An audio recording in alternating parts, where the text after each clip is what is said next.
Knife time, people. Knife you're seeing in front of you is a SOG Twitch. SOG Twitch 2. This is my first knife I ever got for my own money. I must tell you, I spent an awful lot of time considering what knife to buy. This was my first EDC that I actually properly considered. Before that I carried some pocket knives, a Victorinox and so on, but this is the first one I actually bought. Why did I buy it? Well, a number of considerations. I like the flipper, very effective. As you can see, it's assisted, so it just comes right out. It's really very dependable. Pocket clip. In the 4 or 5 years I had this knife, I adjusted twice. I had to remove it, bend it in a bit, and this thing is tight as anything. It's very dependable, very nice little pocket knife. Construction is made of, the scales are aluminium, anodized, and really this thing, if I hadn't dropped it, I don't know if you can see it here, if I hadn't dropped it, that thing wouldn't have any scuff marks. Really the finish is, it's really brand new looking. Nothing that I can fault it. One time I had to take the knife apart. If you do that, take care for the internal construction. There's a little spring with a ball bearing which keeps the lock in place, which I never use, by the way. I find it to be a waste of time. Thumb nuts don't do anything for me. I really don't care about them. I wish they actually would support the blade as a blade stop, because there is a bit of a blade rock. Not too much, but it's there, so it would have been nice. Now, it was my first EDC, so the question this knife had to answer for me specifically, is this a good first EDC? And my answer for this is no. Absolutely, definitely no, for a number of reasons, though it did inspire me to get more knives. So, what's wrong with it? One of the things which really irritates me, and this is not something that will bother anybody with a good sharpening system. If you got the money for a sharpening system, that's the first thing people buy. Really, buy a good sharpening system. Anything, Spyderco, Triangle, Sharpmaker, whatever. Get one. Knives like this are going to be a pain, absolute pain. That flat part here is so easy to sharpen, and there's a little belly. The gradient of the bevel changes. It's not consistent, and to maintain it, yeah, is such a pain. And to get that belly sharp is a nightmare for a beginner. This knife was a source of constant frustration because of that. When it came to me, it was super sharp. It was honestly the sharpest knife that ever came to me. And I mean, I don't have too many knives, but knives which are considerably more expensive came with fucked up edges. I'm sorry to say that. This one was the worst edge on the planet. All of this is me redoing it by hand, myself. Countless hours to get it like that. Pain in the ass. This one is okay. Both knives considerably more expensive than this one, and this one had a far superior edge to any knife I ever had. In fact, when I was closing it one-handed, and you can do it, yeah? Just hit myself there, but anyway. As you close it this way, this part of the edge touches the index finger right here. And I had numerous little cuts just from touching it. That's how sharp it was. Once the blade slipped and just touched me like this, and I see there's like a sliver of skin. Just took it off. I didn't even know it happened. Really, out of factory, I would like to see all edges come like this. And this knife oozed quality. I can't stress this enough. This knife was so quality, it's amazing. But sharpening this curve proved to be a huge challenge. Nowadays I can do it, but I mean, I've been carrying knives for a long time, and even now it frustrates me. So if you got a sharpening system, brilliant, rock on, get it if you want it.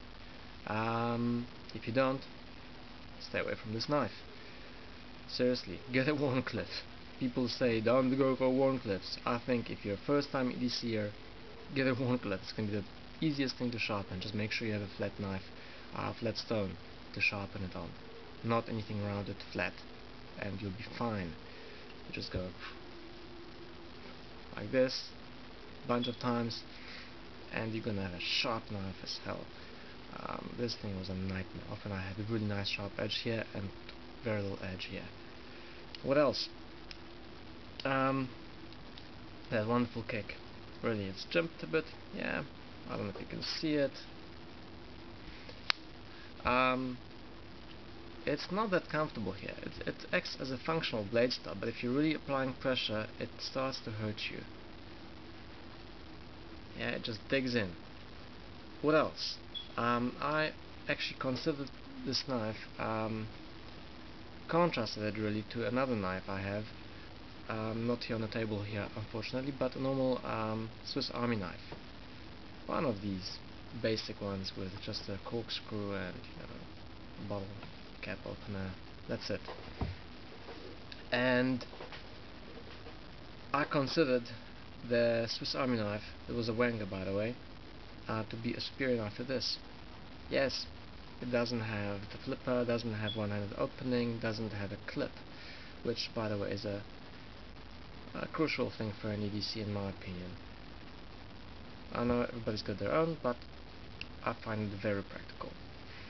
Anyway, and why is it better? Because of the grip. Here, if I'm holding this knife, this is where I've got it. The Wenger really fills my whole hand up to the edge. This one cannot because of the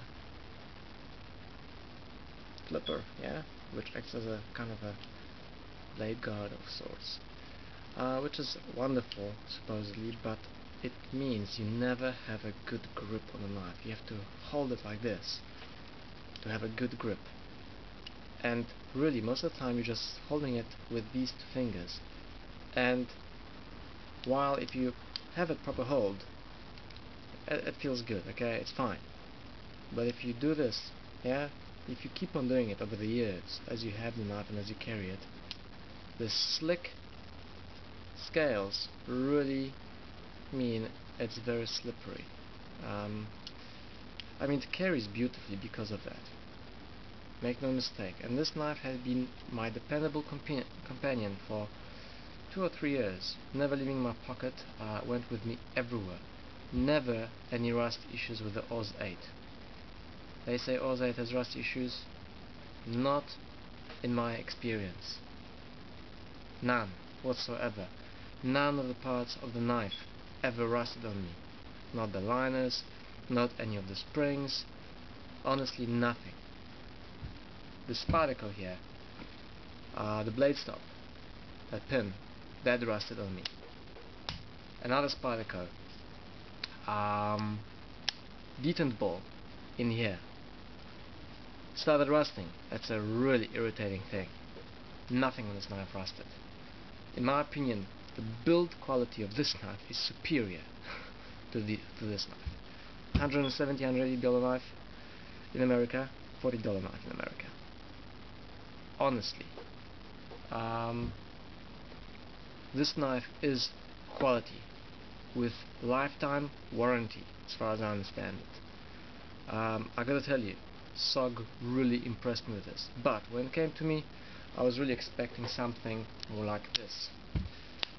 And as you can see, this it's a bit smaller.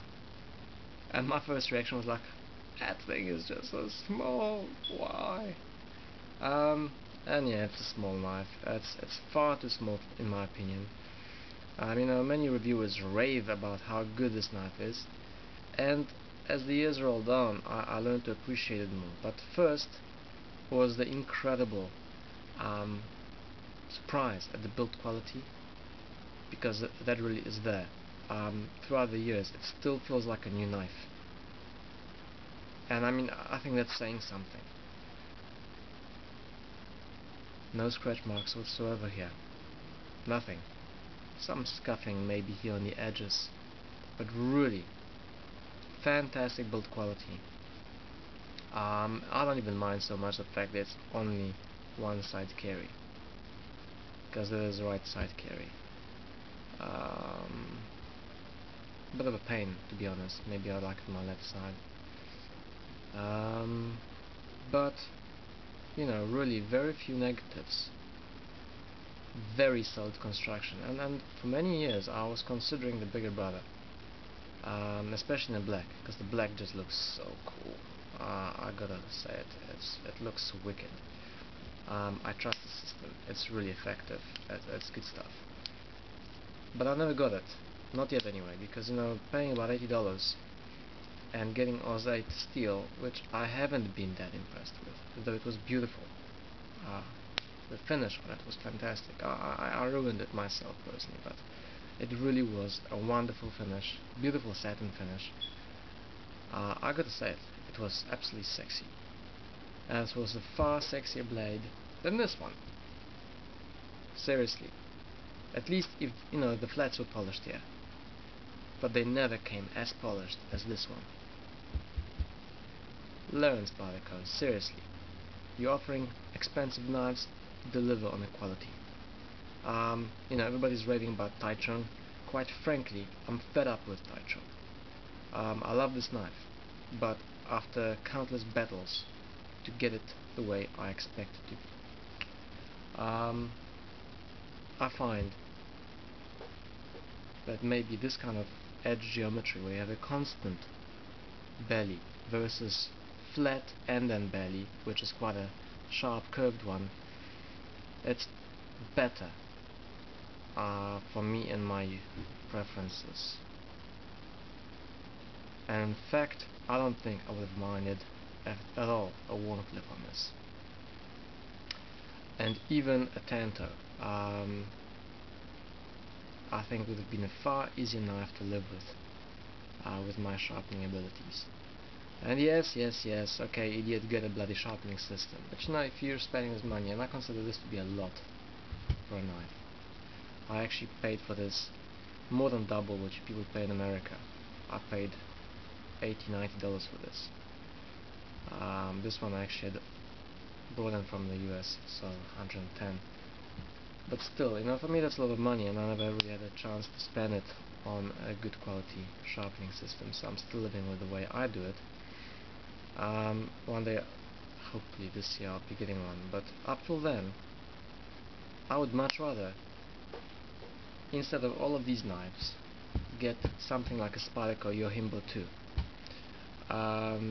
Purely for the fact that it's a cool knife. It's got this lock, compression lock, blade length is roughly about this size, yeah, the knife is roughly about that size, handle may be a bit smaller, so it's something like a bigger bladed SOG Twitch, but a smaller handled para, yeah, with a nice worn clip, and I think for me that would have been a far better knife.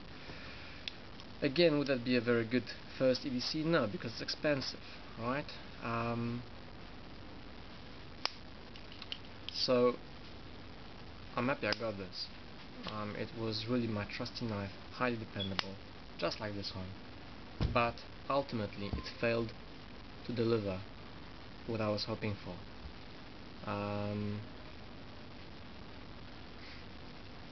But many people are very happy with it. It is fun to play with. Yeah, if you're a flicker. But same as with this. Yeah, nothing beats the flicking mechanism of a Para 2. I gotta love it, seriously, this is just so much fun. This knife only came alive after I installed the so-called, I think was Get a Wave. And it works, it really works fantastically. I mean, you can open it like this, but you know, people say it's smooth. Bullshit. Sorry. Nothing smooth about it. This one, way better. But for the money, this one beats the Para any day. for the money. And I honestly don't know if this is not the black one, wouldn't have been a better option. The big brother of this in black versus this. Especially that, as I understand, the blade is a bit straighter. And that'll be it. If you got any questions, forgot to mention this backlog. Oh yeah, one interesting thing which I haven't seen anywhere, and this for me is interesting. Everybody's saying that the triad lock is the only lock which has a special back pin which takes the stress which otherwise normally the lock would take. Well, check it. I don't know if you can see it. There it is. There is a pin which takes all of the force that normally the back lock would have to take. Boom. There it is. Hope it focuses. Of course, that's only in this direction. In a down force direction, well, all of the force goes to the back lock. But the back lock is pretty solid, really. I've never had a problem or a failure on this thing. And for the size, form factor, I've more than abused this knife. I cut branches with it. I mean, heavy jerky. You know, really, I've used it for everything, and it's held up really fine. The only problem was the resharpening of this knife, and if you want to enjoy a knife, it's got to be sharp. That's the most fundamental thing. Build quality is superior to many much more expensive knives. That's it. Over and out.